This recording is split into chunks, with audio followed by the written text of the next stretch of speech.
우리 지역 밀착 이슈를 짚어드립니다. 헬로 이슈토크 함께 하시죠. 경북도청 신도시 지역의 랜드마크가 될 것이라 기대했던 한옥마을 조성 사업. 2016년 땅을 분양했고 횟수로 5년, 정확히는 4년 4개월이라는 시간이 흘렀는데요. 그러나 여전히 허허 벌판에다가 지난해엔 경북개발공사가 환매권까지 포기하겠다는 입장을 보이면서 투기 세력의 놀이터로 전락했다는 지적입니다. 관련 내용 짚어보겠습니다. 권기창 안동대 한국문화사업전문대학원 교수, 그리고 조정훈 오마이뉴스 기자와 이야기 나눠보겠습니다. 두 분 어서 오세요. 네, 안녕하세요. 네, 안녕하십니까. 네, 반갑습니다. 네, 반갑습니다. 먼저 한옥마을 조성 사업이 투기 사업이 아니었냐는 질타가 쏟아지고 있습니다. 우선 사업이 어떻게 시작됐는지 좀 짚어보죠.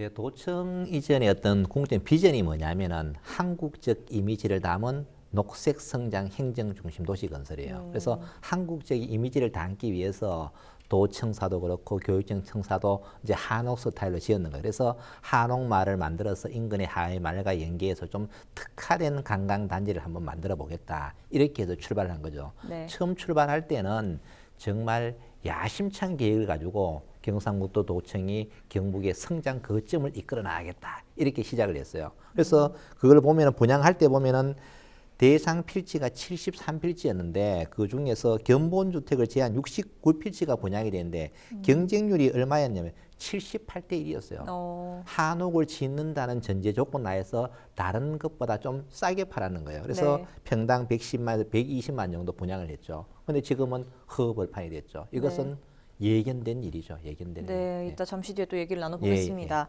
당시 신도시 1단계 조성이었던 만큼 분양 열기도 이처럼 뜨거웠고 또 기대감도 그만큼 컸던 사업인데 왜 이렇게 허허벌판이 됐습니까? 그렇습니다. 앞서 교수님께서 말씀하셨다시피 70대 1이 넘는 엄청난 경쟁률이 있었거든요. 그럼에도 불구하고 현재 한옥마을에 가보면 그 견본주택 3채, 네. 그리고 민간이 지은 5채, 총 8채밖에 없습니다. 나머지는 풀만 무성한 그냥 허벌판이 돼 있는 거죠. 지금 이런 상황은 왜 이렇게 됐느냐. 네. 처음에는 경상북도 그리고 경북개발공사가 한옥 건축의 어려움을 좀 고려를 했습니다. 그렇기 때문에 견본주택을 지었거든요. 견본주택도 지어놓고 또 건축책자를 나눠주면서 또 홍보도 강화를 했어요. 여기에다가 한옥 건축에 그 건축비가 많이 들기 때문에 또 예산도 좀 지원을 해줬습니다. 보조금도 지원을 했거든요. 네. 이렇게 보조금을 지원을 했음에도 불구하고 지금은 허벌판이나 마찬가지다. 네. 당시에는 굉장히 경쟁률이 높았기 때문에 그 개발공사 쪽에서는 그 환매권 조항도 넣었습니다. 환매권 조항을 넣으면서 3년 안에 그 한옥을 짓지 않으면은 개발공사가 다시 환수하는 조건도 네. 들어가 있었거든요. 그럼에도 불구하고 지금 이곳은 투기의 장으로 변했었다. 당시에 그 모두 68명이 그 이 땅을 불화를 받았습니다. 네. 68명이 불화를 받았는데 64명이죠. 64명이 불화를 받았는데 이 중에서 지금 그 건축을 지은 사람은 5명밖에 없습니다. 나머지는 어떻게 했느냐? 네. 이 소유권을 가지고 땅값을 내자마자 그 다음 날 바로 하루 뒤에 땅을 대판 사람이 무려 29명이나 돼요. 22명이나 돼요. 네. 22명이나 되고 또 한 달 이내에 땅을 판 사람이 2명, 또 3개월 이내에 땅을 판 사람이 5명이거든요. 네. 모두 29명이 투기를 하고 떠나버렸다는 거죠. 네, 네. 그럼 나머지는 어떻게 하느냐? 나머지는 지금 사실 5년 이상이 지났기 때문에 이제 도시개발공사에서 이걸 환수를 해야 되는데 환수를 지금 못 하고 있거든요. 근데 이 나머지 사람들은 환매권을 행사할지만 그냥 관망을 하고 있다는 거죠. 네. 관망을 하면서 사실 환매권을 행사하더라도 뭐 실질적인 이자율은 지금 굉장히 낮기 때문에 크게 부담이 되지 않는다. 대신 땅값이 좀 오르면 우리는 팔고 떠날 수 있다. 결국은 이 한옥마을 자체가 이 좋은 마을을 조성을 해서 관광객을 끌어들이겠다는 목적이었는데 그럼에도 불구하고 투기의 장으로 변했고 지금은 허벌판이다. 이렇게 말씀드릴 수밖에 없습니다. 네, 이처럼 이렇게 5년째 지지부진하다 보니 한옥마을인지 유령마을인지 모르겠다는 이야기가 나옵니다. 여기에 경북개발공사가 이 환매권을 포기하겠다 이렇게 나섰는데요. 이게 어떻게 좀 더 혼란을 주지 않았습니까? 앞으로 엄청난 혼란이 예상될 것은 이런 것들은 사전에 미리 예측이 다 되었던 것이거든요. 네. 결국은 이렇게 된 이유는 뭡니까? 도청 신도시가 활성화되지 않으니까 여기에 투자할 가치가 없다는 거예요. 개발공사 입장에서는 1단계 사업에서 땅만 파는 데만 주력을 했는 거예요. 네. 땅은 다 팔았어요. 활성화가 안 되니까 2차적인 이런 문제가 생기는 겁니다. 그러면은 한매권을 포기를 해버리면 어떤 문제가 생기느냐? 여러 가지 문제. 그러면 행정을 믿을 사람이 없는 거예요. 3년 이내에 건축을 안 하면은 분명히 한수를 하겠다 했으면 해야 되는 거예요. 왜? 약속을 지켜야 되거든요. 그럼 여기 어떤 문제가 있냐면은 미리 상당히 웃돈을 주고 사간 사람이 있는 거예요. 또 이분들에게 엄청난 손실을 발생시키는 거예요. 네. 그러면은 또 한매권을 이렇게 할 때는 어떻게 했냐면은 상대적으로 불이익을 받는 사람은 뭐냐면은 그 땅을 산 사람은 상대적으로 그 당시에 다른 가격에 싸게 샀단 말이에요. 이런 문제가 또 생기잖아요. 그래서 네. 상대적으로 하든 해도 문제 안 해도 문제가 생기는 겁니다. 그러면은 저는 원칙대로 가야 된다고 보는 거죠. 이렇게 되면은 경상북도개발공사에서는 한매를 하게 될 경우에는 65필지 한 122억 원 정도의 예산이 들어가는 거죠. 그래서 소유자들인 지금 현재 소유자들은 좀 이것을 해지해달라. 이렇게 이야기를 하는 거죠. 네. 가진 자의 입장에서는 그렇게 이야기하는 거고 또 바깥의 입장에서 보면 또 그게 안 된다고 이야기하는 거예요. 네. 그래서 어떻게 해결해야 될지는 정말 개발공사가 원칙대로 저는 가야만 이 문제가 해결되지. 안 그러면 앞으로 경상북도 개발공사가 어떤 일을 해도 믿지 않아요. 저는. 믿을 일이 없는 거죠. 네. 오히려 이것이 투기의 장으로 변해버렸다는 것은 지금 실증적으로 확인이 됐잖아요. 투기를 조장시킨 결과를 만들었기 때문에 이러한 부분에 대해서는 좀 더 심사숙고한 결론을 내려야 될 것으로 생각이 됩니다. 네, 그게 또 일반 건축보다 이 한옥을 짓는데 비용이 더 많이 든다는 것도 마을 조성이 더뎌진 이유가 아닐까 싶은데요. 이 한옥 건축을 지원하고는 있습니다만 좀 별 도움이 못 된다는 얘기가 있던데요. 그렇습니다. 보통 일반 주택을 짓는 것보다는 한옥을 지을 때 평당 건축비가 굉장히 많이 드는 편입니다. 한옥을 지을 경우에는 평당 건축비가 약 1,200만 원 정도 이상 들거든요. 네. 그렇기 때문에 쉽지 이렇게 한옥을 짓겠다는 사람들이 쉽게 나타나기가 어렵습니다. 그래서 경상북도에는 그 한옥을 지을 경우 최대 4천만 원까지 지원할 수 있는 보조금을 지원할 수 있는 조례를 제정을 했고요. 네. 또 한옥을 신축이나 증축을 할 경우에도 마찬가지로 최대 4천만 원까지 지원을 하고 있습니다.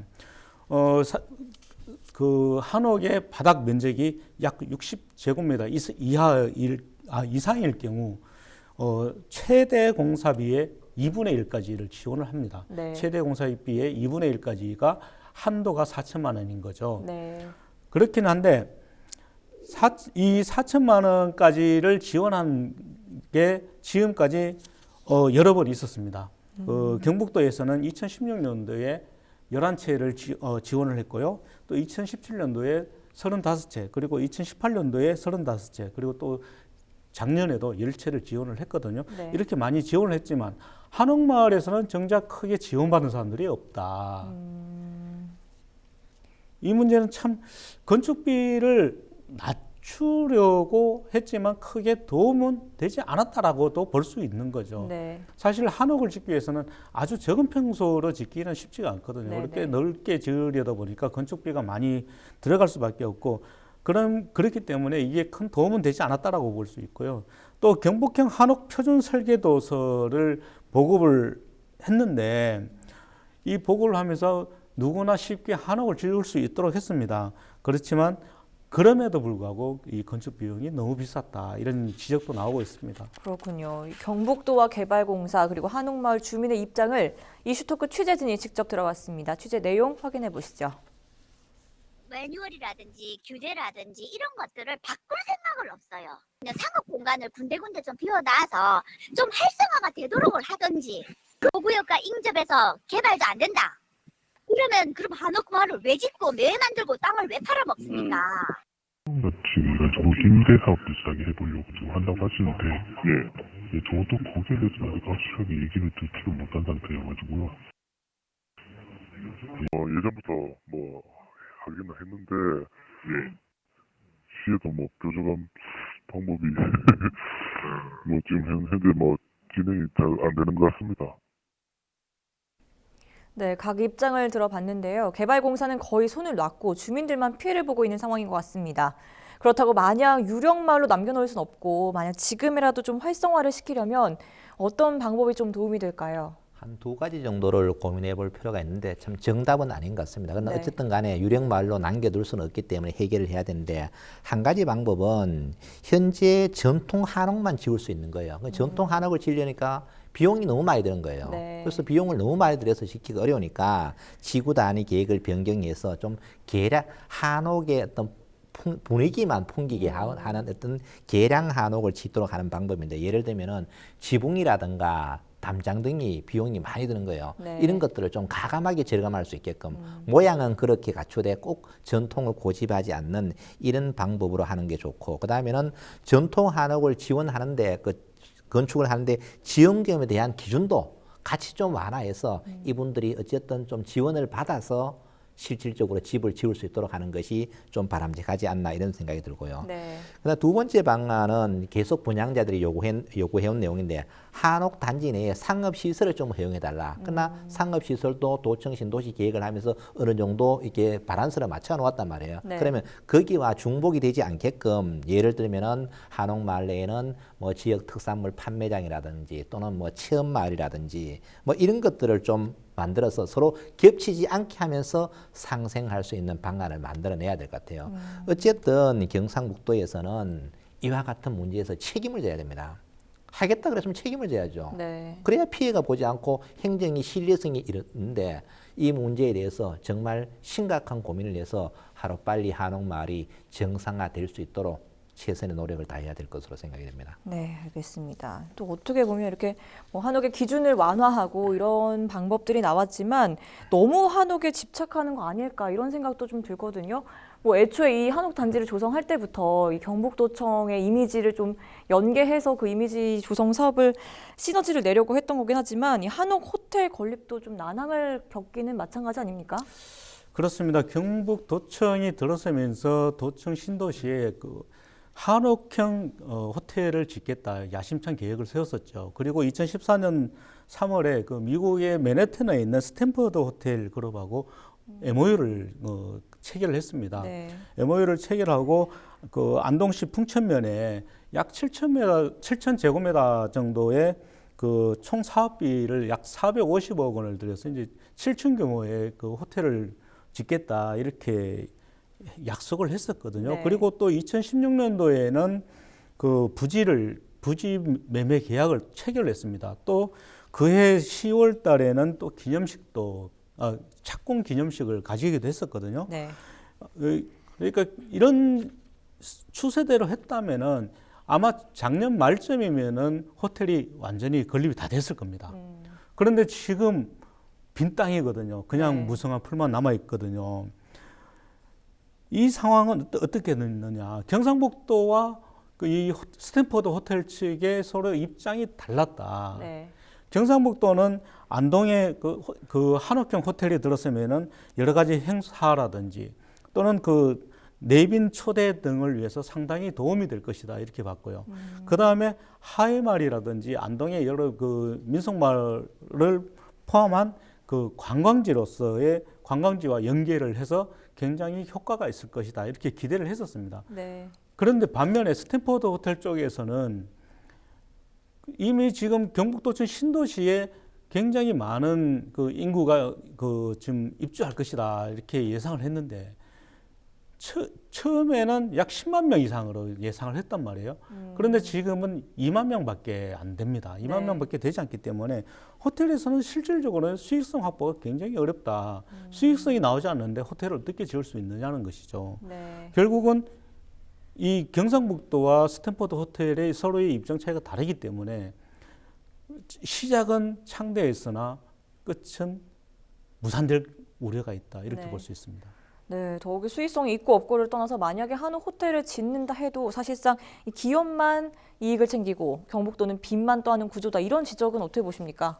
그럼 정답입니다. 네. 왜냐하면은 스탠퍼드 호텔 같은 경우에는 세계적으로 호텔을 운영하는 유명한 기업은 맞아요. 그러나 안동이 지금 한옥 호텔을 지으려고 하는 기업은 뭐냐면은 스탠퍼드 호텔 안동 주식회사거든요. 그래서 이 기업의 자본금 특수 목적 법인인데요. 여기에 자본금이 얼마냐면 3억 5천만 원이에요.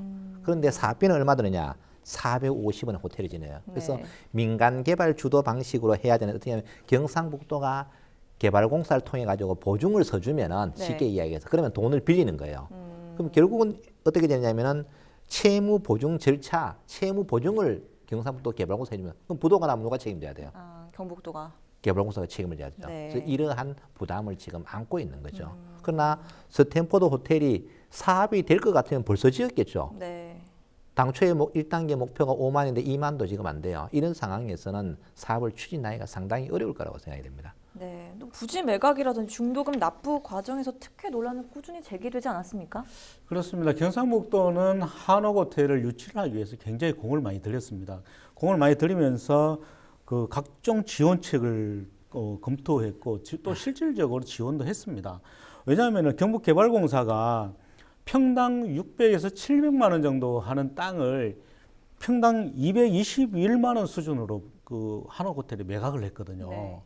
결국은 3분의 1 이하로 매각을 한 것이나 마찬가지입니다. 이만큼 특혜를 줬음에도 불구하고 지금 그 호텔은 지어지지 않고 있습니다. 결국은 호텔을 짓지 않고 그냥 떠나버린다면은 이 그 매각한 토지 대금에서 이익만 남기고 먹튀죠, 한마디로 먹튀만 남기고 떠나버리는 게 아니냐, 이런 진짜 논란이 될 수도 있습니다. 네. 사정이 이런데도 500가구 특화단지 이야기가 나오고 있어요. 이 얘기는 또 무슨 얘기인지 짚어주시죠. 아마 도청 신도시를 활성화하기 위해서 다양한 이제 아이디어를 꺼내는 과정에서 이런 이야기가 나온 것 같은데요. 지난 7월에 경상북도 학대 간부 회의에서 주거시설과 상업시설을 건립하는 2단계 사업에 경상북도 기업이 좀 적극적으로 관심을 가지고 지원을 요청해달라, 이런 과정에서 한옥 호텔이라든지 또는 메디칼 센터 건립에 관한 이행을 이제 당부를 하게 된 거죠, 지사님께서. 네. 그래서 여기서 나온 이야기 중에 하나가 신도시에 골프장을 건설하겠다. 저는 참 이해가 안 돼요. 네. 도청 신도시 인구 10만의 자족도시 건설하겠다. 어느 순간에 도청 신도시가 골프장으로 지금 바뀌어가고 있는 겁니다. 농민들의 한 맺힌 땅을 뺏었어요. 도청 신도시 건설하려고. 근데 거기에 골프장을 짓는다. 정말 저는 이해가 안 되고요. 또 500가구의 단독 및 공동주택 규모의 특화주거단. 지금 특화주거단지가 한옥마을 그 앞쪽 도청 청사 앞에 만들어지는데 거기도 마찬가지 집 몇 채밖에 없어요. 당초에 만들 때 뭐 일종의 남해 독일 마을을 만든다든지 또는 뭐 지중해 마을 형태라는 유럽풍의 마을을 정말로 장밋빛 비전은 그럴듯했어요. 그런데 집 짓는 사람이 없어요. 네. 왜 그런가? 도청 신도시가 활성화되지 않으니까 여기에 집을 지으면은 최소한 본전에라도 팔 수가 있어야 되는 거예요. 왜? 집은 경제적인 수단도 한몫을 하는 거예요. 그런데 짓는 순간에 팔 수가 없는 이러한 환경으로 지금 바뀌어버렸기 때문에 투자를 할 수가 없는 거죠. 그래서 이런 문제가 제기가 되고 있는데 좀 더 한옥마을과 함께 특화주거단지도 좀 더 세심한 노력이 있어야 될 것으로 생각이 됩니다. 네, 알겠습니다. 그럼 마지막으로 경북도청 신도시 유형에 대해서 못다한 이야기 있으시면 덧붙여 주시죠. 조 기자께서 먼저. 네, 경북개발공사가 사실 사업 주체거든요. 그럼에도 불구하고 지금까지 거의 자기의 권리를 포기하고 있는 것이나 마찬가지다. 네. 일단 한옥마을에서 지금 한옥을 짓지 않으면은 환수하겠다라고 했는데 그 권리도 포기를 했고요. 네. 또 지금 스탠퍼드 호텔에 호텔을 짓지도 않고 있는데도 아무런 조치도 못하고 있거든요. 이런 문제는 상당히 문제가 있다라고 생각을 하고요. 네. 저는 사실 한옥마을 조성 사업은 성공하기가 쉽지 않다, 이렇게 생각을 합니다. 그래서 기존에 있는 한옥마을, 기존에 있는 경북에 있는 한옥마을이 상당히 많거든요. 이런 쪽에 대한 지원을 하는 게 더 오히려 유리하지 않나, 이렇게 생각을 합니다. 네, 잘 들었습니다. 근본적으로 한옥마을이라든가 특화주거단지가 활성화되지 않는 이유는 도청 신도시가 당초 목적대로 가지 못하기 때문에 그래요. 예를 들어 가지고 이사를 오려고 하니까 병원도 없어요. 뭐 문화시설도 없어요. 그러나 또 병원이나 문화시설 입장에서는 사람이 있어야 병원 짓지. 네. 그러면 인프라가 먼저 강조가 돼야 돼요. 또 유관기관들을 한 곳에 다 모아야 되는데 포항에 이청사 짓고 구미에 군위에 공문교육원 주고 상주에 농교수 주고 유관계를 분산시켜버려요. 한 곳에 모아도 되지 않는데 이와 같은 문제가 발생하고 있고 또 이 와중에 대구 경북 통합이 나오니까 투자할 사람이 없는 거죠. 네, 일단 두 분 말씀은 여기까지 듣도록 하겠습니다. 이 시간 헬로 이슈 토크는 여기까지입니다. 시청해주신 여러분 고맙습니다. 감사합니다. 네, 고맙습니다.